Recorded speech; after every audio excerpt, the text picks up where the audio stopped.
You know, the town has changed, and I think that that's actually a pretty interesting reflection because our society has changed, our culture has changed so much, and it makes our day-to-day maneuvering that much more complicated and challenging, and that of course affects our parenting.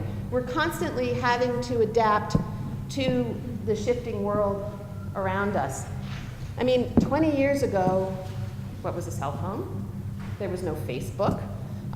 There wasn't even really cable television. You know, so we have the back end of a screwdriver to pound a little nail into the wall, and that works just fine. But having the right tool for the job is actually way more effective. You know, how many times have you taken a flathead screwdriver and tried to jigger it in there with like a Phillips head? And sometimes you get the corner there, you can get it to turn, and in a pinch it works. But in the long run, if we can take the time to evaluate what it is that we need and find the right tool for it, the whole process goes a whole lot more smoothly. We want to help them learn. We want them to have competency, self-sufficiency, coping skills, and we also want to teach them how to fail. Now this might sound a little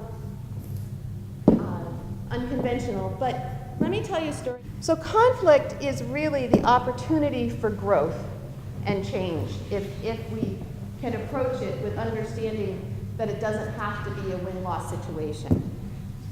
And understanding another person's point of view can really be the step in finding a way to navigate the conflict to a more positive outcome. In opening the toolbox, I use, you've probably figured it out by now, the metaphor of tools, because I think they really help us understand that this is a skill-focused approach to things. And these are a sample of some of the tools that I talk about in my book.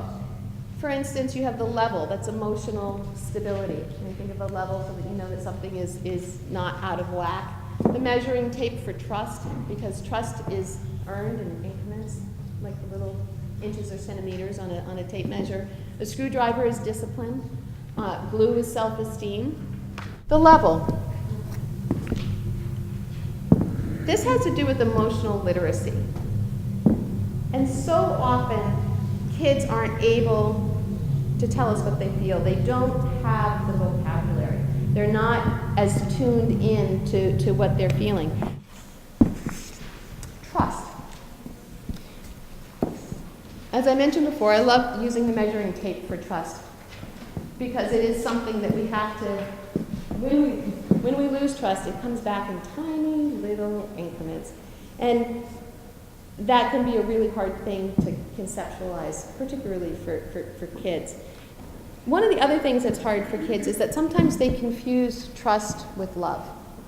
The screwdriver, discipline. I like this one because often with discipline we have to decide how strict we want to be or how permissive. How much torque do we want to give that screwdriver? And understanding discipline as really an opportunity for correction.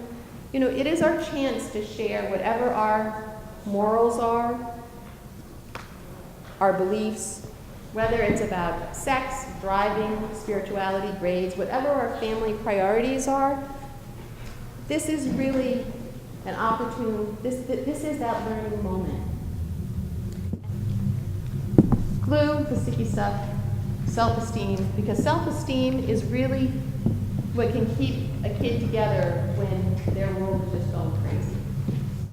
It's important to recognize that self-reliance is really the building block for self-esteem, that when kids begin to feel that they can do something well, then it builds their confidence, and when they have confidence, that creates the self-esteem. And if they don't have a consistent feedback that they can do things well, then the self-esteem stuff just kind of dissipates, and they don't have that backbone to stand up and be comfortable and strong in a situation that might be tipping out of control. So it's a process, and it's practicing. We practice it being parents, and what we do from